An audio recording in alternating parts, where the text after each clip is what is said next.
Just अभी आप लोग को मैं अगला चित्र में बताया था, इसको बताया था जैसे कि कारक। मेंडल ने हमें ये बताया था कि कारक हमारे शरीर में लक्षणों को निर्धारित करने वाले को क्या कहा गया है, कारक। वो कारक को बाद में क्या कहा गया, जीन कहा गया। आधुनिक वैज्ञानिकों ने कारक को क्या कहा गया, जीन। तो मेंडल ने कारक को बताया था आनुवंशिक पदार्थ। तो मेंडल ये कहते थे ये कारक हमेशा जोड़ी में पाए जाते हैं।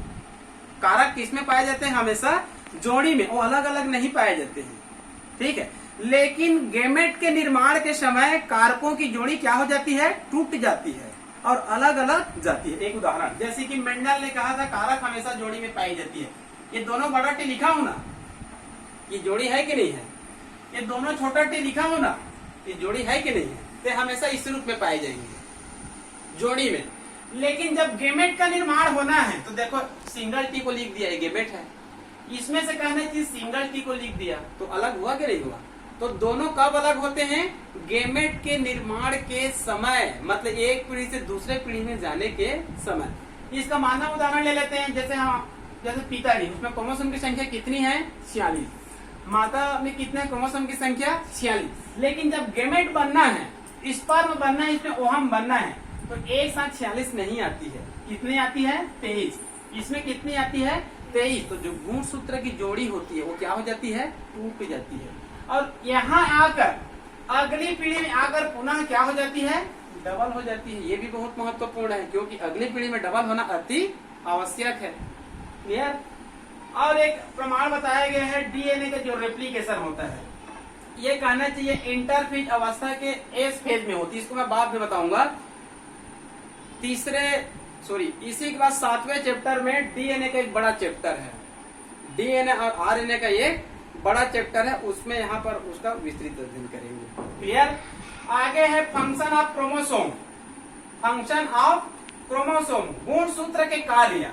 तो कितना हम लोग गुणसूत्र पढ़े हैं, तो गुणसूत्र के कुछ कार्य याद आया कि नहीं आया। 2-4 कार्य लिख सकते हैं कि नहीं लिख सकते हैं, ऑटोमेटिक लिख सकते हैं। पहला कार्य क्या है बताइए, गुणसूत्र क्या होते हैं, आनुवंशिक गुणों का वाहक। गुणसूत्र नहीं रहेगा तो डीएनए जीन एक पीढ़ी से दूसरे पीढ़ी में कैसे जाएगा, नहीं जा पाएगा। आनुवंशिकी क्या हो सकता है, समाप्त हो जाएगा। और अगली पीढ़ी कैसे बने ये निश्चित नहीं रहेगा। आप लोग को जब मैं जेनेटिक्स में शुरू में पढ़ाया तो यही बताया था। ठीक है, हम कहना चाहिए आनुवंशिकी के कारण ही अपने माता पिता के समान दिखते हैं। यदि आनुवंशिक पदार्थ नहीं रहेगा तो अगला पीढ़ी कैसे बनेगी, निश्चित नहीं रहेगा। तो गुणसूत्र क्या है, आनुवंशिक गुणों का वाहक। गुणसूत्र का तो बहुत सारे कार्य रहेगा और महत्वपूर्ण कार्य बता रहा हूँ, जिसको जस्ट इसके बाद हम लोग पढ़ेंगे। सेक्स डिटर्मिनेशन, मतलब लिंग निर्धारण में भाग लेता है वो। किसमें भाग लेता है वो, लिंग निर्धारण में, कि मेल बनेगा कि फीमेल बनेगा, इसका निर्धारण कौन करता है, गुणसूत्र ही करता है।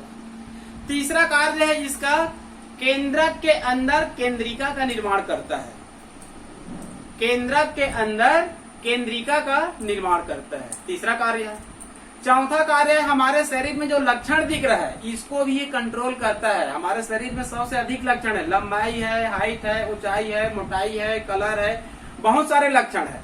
इन सबको कहना चाहिए जीन के साथ में क्रोमोसोम भी क्या करती है, कंट्रोल करती है। क्लियर। ये पैरालिनिज्म बन जाएगा, क्रोमोसोम के कार्य भी बन जाएंगे, क्रोमोसोम सिद्धांत बन जाएंगे। क्लियर, ठीक है जी। इसके बाद हम लोग पढ़ेंगे सेक्स डिटर्मिनेशन। इसके बाद क्या पढ़ेंगे हम लोग, सेक्स डिटर्मिनेशन। ठीक है,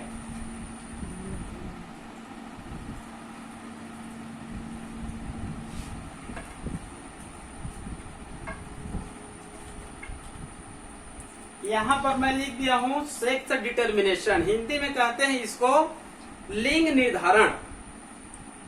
लिंग निर्धारण, सेक्स डिटर्मिनेशन। सेक्स डिटर्मिनेशन कैसे होता है, कब होता है, ये पहले कहने चाहिए ज्ञात नहीं था। ठीक है, ये प्राचीन काल की बात है। आज से कहने चाहिए हम लोग 2000 साल पहले की बात जाते हैं या फिर 3000 साल पहले की जाते हैं। तो उस समय भी एक कहना चाहिए लोगों का जिज्ञासा रहा है। लोगों में क्या रहा है, जिज्ञासा रहा है कि आने वाली पीढ़ी है मेल बनेगा कि फीमेल बनेगा। ठीक है, कोई कहते हैं जैसे कि मेल बनेगा लेकिन फीमेल आ गया, कोई कहते हैं फीमेल है लेकिन मेल आ गया। मतलब 100% क्लियर नहीं था कि इसका निर्धारण कौन करता है। प्राचीन समय की बात है, आज से कहना चाहिए 2000 साल पहले की बात है। क्लियर? लेकिन आज भी कहना चाहिए क्रोमोसोम द्वारा जो निर्धारण होता है अभी अभी खोज हुआ है, ज्यादा दिन ये नहीं हुआ है। ठीक है जी, तो कहना चाहिए 1902 के ही आसपास ये बताया गया कि सेक्स डिटर्मिनेशन किससे होता है, गुण सूत्र से होता है। मतलब 1902 के पहले पता नहीं था। पहले तो ये बोलते थे कि जो संतान है वो ऊपर वाले की क्या है, देन है। आज भी जो अनपढ़ व्यक्ति है वो आज कल भी कहना चाहिए अंधविश्वास में है, जो पढ़े लिखे नहीं है, कि संतान क्या है, ऊपर वाले की देन है। मेल है कि फीमेल बनेगा वो भी क्या है, ऊपर वाले की देन है। लेकिन ये कहना चाहिए ऊपर वाले की देन नहीं है। वैज्ञानिक युग में पूरी तरह से रिसर्च हो चुका है कि कहना चाहिए सेक्स डिटर्मिनेशन कैसे होता है, शिशु कैसे बनते हैं, इन सब के बारे में यहाँ पर हम लोग अध्ययन करते हैं। क्लियर? आगे बढ़े।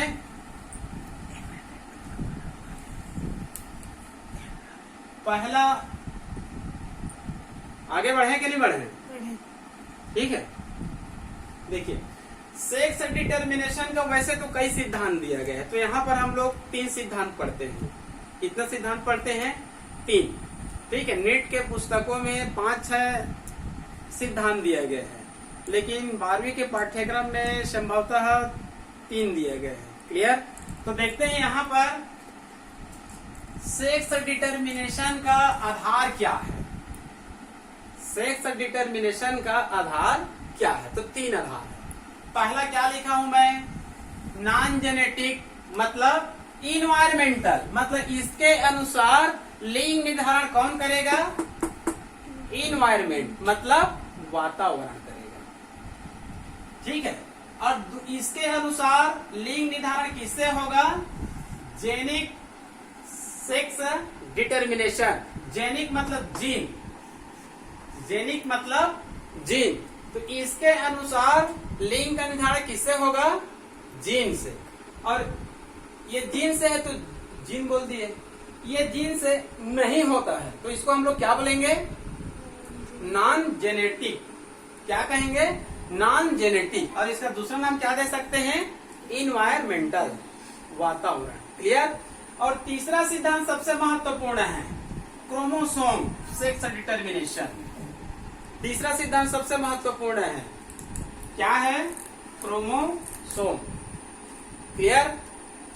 ठीक है, अब पहला देखते हैं नॉन जेनेटिक मतलब इन्वायरमेंटल, जिसको केवल एक ही लेवल में मैं बता रहा हूँ। ये सिद्धांत क्या कहता है कि जीवों में कहना चाहिए लिंग निर्धारण कौन करेगा? इन्वायरमेंट, मतलब वातावरण करेगा। कौन करेगा? वातावरण। तो प्रकृति भी इसका ज्यादा उदाहरण नहीं मिलेगा, केवल 2-4 जीव है जिसमें लिंग निर्धारण किनकी सहायता से होता है? वातावरण से। एक कृमि का नाम है बोनेलिया, एक समुद्री कृमि है जो समुद्र में पाई जाती है। ठीक है, बोनेलिया एक समुद्री कृमि है, उसमें कहना चाहिए सेक्स डिटर्मिनेशन किनकी सहायता से होता है? इन्वायरमेंट की सहायता से होता है। क्लियर? एक दूसरा जंतु का नाम बता रहा हूँ, रेप्टेलिया के एक जंतु का नाम है क्रोकोडाइल, मगरमच्छ। क्रोकोडाइल, मगरमच्छ। ठीक है, मगरमच्छ में भी कहना चाहिए सेक्स डिटर्मिनेशन किनकी सहायता से होता है? इन्वायरमेंट से होता है। क्लियर? यदि कहना चाहिए निषेचन के समय टेम्परेचर ज्यादा है, निषेचन के समय टेम्परेचर ज्यादा है, तो बनने वाला अगली संतान क्या बनेगा? मेल। यदि निषेचन के समय टेम्परेचर क्या है? कम, तो अगली बनने वाली संतान क्या बनेंगे? फीमेल। ये किसमें? रेप्टेलिया के अंतर्गत क्रोकोडाइल। क्रोकोडाइल मतलब मगरमच्छ, घड़ियाल, जो भी कहना चाहिए। तो इसमें टेम्परेचर करता है निर्धारण, और समुद्री बोनेलिया उसमें वातावरण करता है। इसका ज्यादा उदाहरण नहीं मिलेगा। क्लियर? उसके बाद है अगला, जीन द्वारा होता है। किसके द्वारा होता है? जीन द्वारा। जैसे हम लोग बोलते हैं ना, जीन आनुवंशिक पदार्थ है, लेकिन कुछ जीवों में सेक्स डिटर्मिनेशन किनकी सहायता से होता है? जीन की सहायता से। कुछ पौधे का नाम बता रहा हूं मैं, नारियल, पपीता, ताड़, खजूर, एस्पेरेगस, ये सब एक लिंगी पौधे हैं। ये सब क्या है? एक लिंगी पौधे। एक लिंगी पौधे समझते हैं आप लोग? प्रकृति में जितना पौधा दिखाई दे रहा है ना, ये सब द्विलिंगी है। मतलब पौधा में नर भी होता है और मादा भी होता है। जैसे कि हम लोग एक लिंगी है कि द्विलिंगी है? हम लोग एक लिंगी है, मतलब या तो मेल या फिर फीमेल। लेकिन पौधे में ऐसा नहीं होता है। कोई भी पौधे देखिए, उसमें नर फ्लावर भी है और मादा फ्लावर भी है। तो प्रकृति के 99% पौधे क्या होते हैं? द्विलिंगी होते हैं। क्या होते हैं? द्विलिंगी। और जंतुओं में उच्च जंतु क्या होते हैं? एक लिंगी, या तो नर है या फिर मादा। लेकिन छोटे जीव देखते हैं, छोटे जीव मतलब एनिलिडा का देख लिए, केचुआ देख लिए, लीच देख लिए, निरीज देख लिए, ये सब क्या है? द्विलिंगी है। मतलब उसमें नर भी होते हैं और मादा भी होते हैं। तो छोटे जीव क्या होते हैं? द्विलिंगी। उच्च जीव क्या होते हैं? एक लिंगी। लेकिन 99% पौधे क्या होते हैं? द्विलिंगी। तो कुछ पौधा का नाम बताया मैं, वो एक लिंगी पौधे हैं। जैसे कि नारियल, पपीता, खजूर, ताड़, एस्पेरेगस, ये क्या पौधे हैं? एक लिंगी। इन पौधों में सेक्स डिटर्मिनेशन किनकी सहायता से होता है? जीन की सहायता से होता है, केवल इन्हीं पौधों में। क्लियर? कुछ बैक्टीरिया में भी सभी में नहीं, कुछ बैक्टीरिया में भी कहना चाहिए सेक्स डिटर्मिनेशन किनकी सहायता से होता है? जीन की सहायता से होता है। इनके प्लाज्मिड में पाए जाने वाले जीन की सहायता से होता है। केंद्रक में पाए जाने वाले जीन से नहीं, प्लाज्मिड में पाए जाने वाले जीन से क्या होता है? सेक्स डिटर्मिनेशन होता है। क्लियर? तीसरा है सबसे महत्वपूर्ण, सेक्स डिटर्मिनेशन किनकी सहायता से होता है? क्रोमोसोम। किनकी सहायता से होता है? क्रोमोसोम, गुणसूत्र की सहायता से। क्लियर? ठीक है। तो 1902 में सबसे पहले एक मैक्लंक नामक साइंटिस्ट ने बताया था, इसको कई बार नेट पे पूछा गया है कि गुणसूत्र द्वारा कहना कि सेक्स डिटर्मिनेशन होता है, इसका खोज किसने किया था? तो सबसे पहले 1902 में किसने बताया था? मैक्लंक। उसके बाद 1905 में विल्सन और स्टीवेंस। 1905 में विल्सन और स्टीवेंस ने बताया कि अधिकांश जीवों में, मानव में सेक्स निर्धारण किनकी सहायता से होता है? क्रोमोसोम की सहायता से होता है। क्लियर? अब मैं बता रहा हूं थोड़ा अपने शरीर के बारे में, ये महत्वपूर्ण है। एक बार समझ गए तो इसको आपको बार बार याद करने की आवश्यकता नहीं है। ठीक है? एक उदाहरण देखिए, ये है मेल, ये क्या है? मेल। और ये क्या है? फीमेल। क्लियर? मेल में क्रोमोसोम, हमारे शरीर में 46 तो क्रोमोसोम होती है, लेकिन कैसे होती है? मेल में क्या होती है? 44 प्लस XY। मेल में क्या होती है? 44 प्लस XY। 46 हो रहा है ना? ये 44 और ये 45 और ये 46। फीमेल में क्या होती है? 44 प्लस XX। फीमेल में क्या होती है? 44 प्लस XX। समझ में आ रहा है? हमेशा याद रखना, मेल में 44 प्लस XY और फीमेल में 44 प्लस XX। क्लियर? अब देखिए, ये जो 44 क्रोमोसोम है, ये ऑटोसोम्स है, संजात गुणसूत्र है। कौन से गुणसूत्र है? संजात। ये सेक्स निर्धारण भाग नहीं लेगा, ये लिंग निर्धारण भाग नहीं लेगा। ऑटोसोम्स, ये हमारे शरीर में इधर जो सोमेटिक सेल्स है ना, उसमें लक्षण पाई जाती है, उसको कंट्रोल करता है, जिसके कारण इसको ऑटोसोम्स कहा गया है। क्लियर? इसके बाद देखिए XY, और ये क्या है? XX। ये लिंग निर्धारण में भाग लेती है। ये किसमें भाग लेती है? लिंग निर्धारण में। इसके कारण इसको कौन सा क्रोमोसोम कहा जाता है? सेक्स क्रोमोसोम, लिंग का निर्धारण करने वाले क्रोमोसोम। यहाँ पर मैं देखिए सेक्स क्रोमोसोम नहीं लिखा हूँ, यहाँ पर क्या लिख दिया हूँ? एलोसोम्स। तो एलोसोम्स क्या लिखा हूँ? क्यों लिखा हूँ? उसका कोई रीजन नहीं है, इसका दूसरा नाम है। इसको आप सेक्स क्रोमोसोम कहिए या एलोसोम से कहिए, इसको सेक्स क्रोमोसोम कहिए या एलोसोम से कहिए। क्लियर हुआ? तो 44 वाले को क्या बोलेंगे हम लोग? ऑटोसोम से। पहले पोजीशन को याद रख लेंगे आप लोग। 44 प्लस XY, 44 प्लस X। ये 44 क्या है? ऑटोसोम से। ये लिंग निर्धारण भाग नहीं लेगा, जिसके कारण इसको क्या कह दिए हम लोग? ऑटोसोम से। XY, XX ये लिंग निर्धारण भाग लेती है, जिसके कारण इसको क्या कहा गया है? या तो आप सेक्स क्रोमोसोम कहिए या फिर एलोसोम से कहिए। क्लियर हुआ? ठीक है जी। आगे देखिए, ये जो Y क्रोमोसोम है ये केवल मेल में पाई जाती है। Y क्रोमोसोम सिर्फ किस में पाई जाती है? मेल में। फीमेल में ये नहीं पाई जाती है। तो ये Y ही एक ऐसा क्रोमोसोम है, इस Y क्रोमोसोम को आजकल एंड्रोसोम कहा जाता है। क्या कहा जाता है? एंड्रोसोम। यदि आपको नीट का एग्जाम दिलाना है तो इन सबको आपको बारीकी से अध्ययन करना पड़ेगा, इसको बारीकी से दिमाग में इसको बैठाना पड़ेगा। क्लियर? तो कहना चाहिए autosome, autosome, sex chromosome, sex chromosome, allosome, allosome. Y केवल मेल में पाई जाती है। इस Y क्रोमोसोम का दूसरा नाम क्या है? एंड्रोसोम। ठीक है। Y क्रोमोसोम ही एक ऐसा क्रोमोसोम है जिसमें TDF पाई जाती है। क्या पाई जाती है? TDF। किसमें पाई जाती है? Y क्रोमोसोम में। TDF इसका फुल फॉर्म होता है testis determining factor. Testis determining factor. Testis determining factor मतलब यही नर के गुण को निर्धारित करता है। मतलब ये प्रेजेंट है Y में तो क्या है? वो मेल है। और चूंकि फीमेल में Y नहीं पाई जाती है तो ये नहीं पाई जाती है। क्लियर? देखिए, इस Y क्रोमोसोम में जो जीन पाई जाती है, इस Y क्रोमोसोम में जो जीन पाई जाती है उस जीन को क्या कहा जाता है? होलोंड्रिक जीन। Y क्रोमोसोम में जो जीन पाई जाती है उस जीन को क्या कहा जाता है? होलोंड्रिक जीन। वैसे इसमें जीनों की संख्या कम होती है। कुछ वैज्ञानिकों का मानना है कि एंड्रोसोम में जीनों की संख्या क्या होती है? कम होती है, जिसके कारण इस जीन को क्या कहा जाता है? निष्क्रिय जीन। Y क्रोमोसोम में जीनों की संख्या कम होती है, जिसके कारण इसको क्या कहा जाता है? निष्क्रिय जीन। या फिर इसमें पाए जाने वाले जीन को क्या कहा जाता है? होलोंड्रिक जीन। और इस Y क्रोमोसोम में पाई जाती है TDF। क्लियर?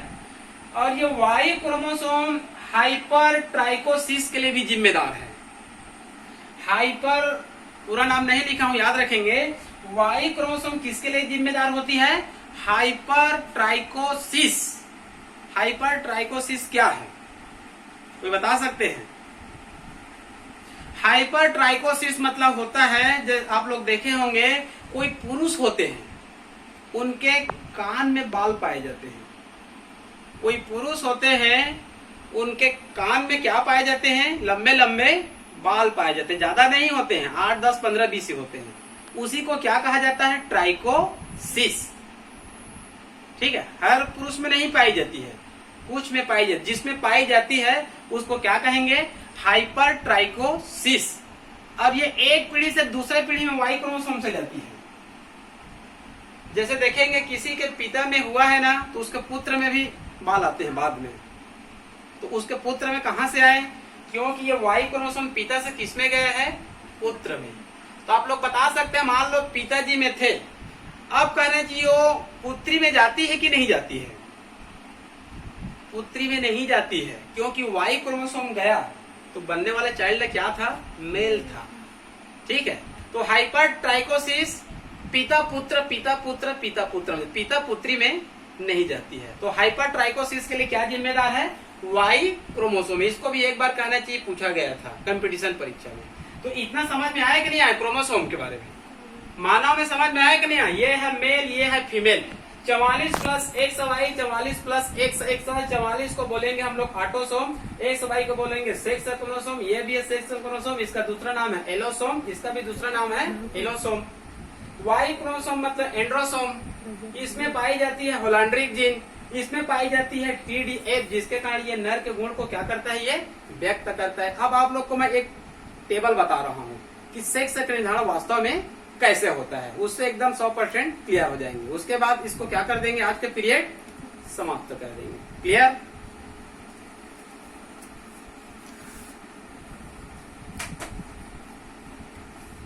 ये देखिए आपके पुस्तक में कहना चाहिए 4 विधि बताए गए हैं, वैसे कहना चाहिए 6-7 विधि होता है। तो ज्यादा विधि का अध्ययन करेंगे तो हम लोग क्या हो जाएंगे, कंफ्यूज हो जाएंगे। ठीक है, तो 3 ही अध्ययन करते हैं और 12वीं में अधिकांश मानव में सेक्स डिटर्मिनेशन ही आता है, दूसरे जीवों का अधिकांश नहीं आता है। क्लियर? तो देखिए इसको अभी जस्ट आप लोग को बताया तो उसी को एक बार पुनः लिखा हूं मैं। मानव में हमको देखना है सेक्स डिटर्मिनेशन, मानव में देखना है हमको सेक्स डिटर्मिनेशन। ठीक है, ये लगभग कहना चाहिए अनपढ़ व्यक्ति के लिए भी एक जिज्ञासा रहा है, जो पढ़े लिखे नहीं है लेकिन दंपत्ति है उसके लिए भी एक जिज्ञासा है कि सेक्स डिटर्मिनेशन वास्तव में कैसे होता है। क्लियर? तो देखते हैं, यहाँ पर मैं क्या लिख दिया हूँ, मेल, यहाँ पर क्या लिख दिया हूँ, फीमेल। तो मानव में क्या होते हैं, एक सवाई होते हैं, तब क्या होते हैं जी, मेल, और एक से एक से होते हैं तब क्या होते हैं, फीमेल। बताया था ना, 44 प्लस 1 सवाई मतलब मेल, 44 प्लस 1 से मतलब फीमेल। क्लियर? तो देखिए यहाँ पर क्या है, मेल, और यहाँ पर क्या है, फीमेल। तो इसको मैं कोष्टक में लिख दिया हूँ 44 प्लस 1 सवाई 44 प्लस 1 क्लियर? अब मेल में क्या बनेंगे, स्पर्म बनेंगे। करोड़ों की संख्या में क्या बनती है, स्पर्म बनेंगे। फीमेल में कहना चाहिए क्या बनती है, अंडाणु बनती है। मेल में स्पर्म और फीमेल में अंडाणु बनती है। क्लियर? तो कहना चाहिए देखिए ये 44 प्लस 1 सवाई है, उसको हम लोग 2 भागों में बांट दिए।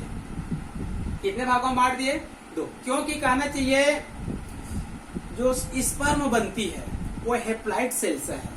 कौन सा सेल से है, हेप्लाइट, मतलब अगुणित कोशिका। उसमें क्रोमोसोम की संख्या कितनी होती है, 23। कितनी होती है, 23। अभी जस्ट आप लोग को बताया था, पिताजी से 23 और माँ से 23।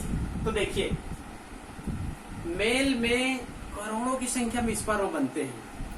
कितने की संख्या में, करोड़ों की संख्या में। तो उसमें पोजीशन क्या रहेगा, आधे में ये रहेगा और आधे में ये रहेगा। समझ में आ रहा है ना? इसको हमको 2 भाग में बांट दीजिए सरलता से। ये स्पर्म, ये इसमें रहेगा 22 प्लस x और इसमें क्या रहेगा 22 प्लस y। इस 44 को देखिए 22 और 22 2 भागों में बांट दिए। अब एक को कहना चाहिए इसमें ले लिए, y को किसमें ले लिए, इसमें ले लिए। तो जो कहना चाहिए हमारे शरीर में मेल में जितना भी स्पर्म बनता है उसके 50% में इस प्रकार का रहेगा और 50% में इस प्रकार का रहेगा। मतलब 23 ही करना है। शुक्राणु में हमेशा क्रोमोसोम की संख्या कितनी रहेगी, 23। तो आधे